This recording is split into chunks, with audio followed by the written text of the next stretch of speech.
Хүнсний хангамж аюулгүй байдал үндэсний хөдөлгөөний хүрээнд Монгол Улсын ерөнхийлөгч Ухнагийн хүрэлцэх Хаул дүүргийн 3 дугаар хороонд байрлах Экопак Монгол компани цаас дахин боловсруулах үйлдвэрт ажиллалаа. Тус компани нь 100 гаруй ажилтнтай бөгөөд 2010 онд дотоодын хөрөнгө оруулалт бүхий цаасан хайрцаг сав баглаа боотлыг бүрэн автомат үйлдвэрийг ашиглалтанд оруулж байсан. Тэгвэл 2022 онд Монголын анхны цаасан хог хаягдлыг дахин боловсруулах үйлдвэрийг нээсэн байна. Цаас дахин боловсруулах үйлдвэр нь нийлүүлэгчдээс хаягдал цаас худалдан авч 100% саарал ус ашиглан хайрцаг сав баглаа боотлын анхдагч түүхийд болох бор цаасыг хоногт 30 тонныг үйлдвэрлэх хүчин чадалтай.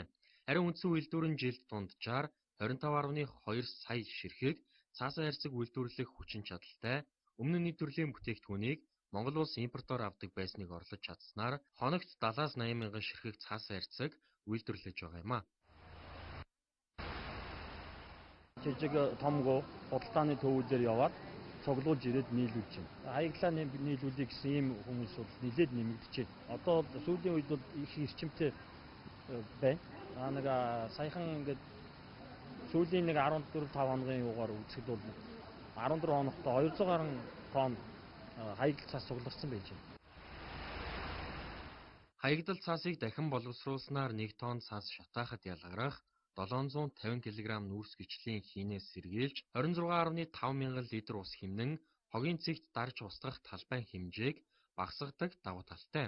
Цаашид хайрцаг сав баглаа боотлын бор цааснаас гадна хэвлэлийн үйлдвэрлэлийн үндсэн түүхийд болох 80-250 г шохоотой болон мад цаас үйлдвэрлэх зорилт тавьсан байна.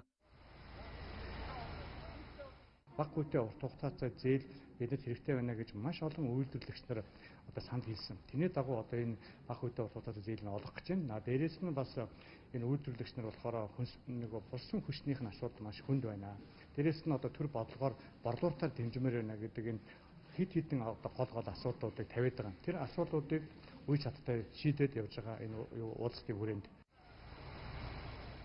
Алсын гараа 2050 Монгол улсын урт хугацааны хөгжлийн бодлогод хог хаягдлын дахин боловсруулах хэмжээг 2030 он гэхэд 40% хүргэж, ногоон хөгжлийн бодлогод байгальд буулж зайлуулах хаягдлын хэмжээг 40%-аар бууруулах зорилт твшүүлжээ.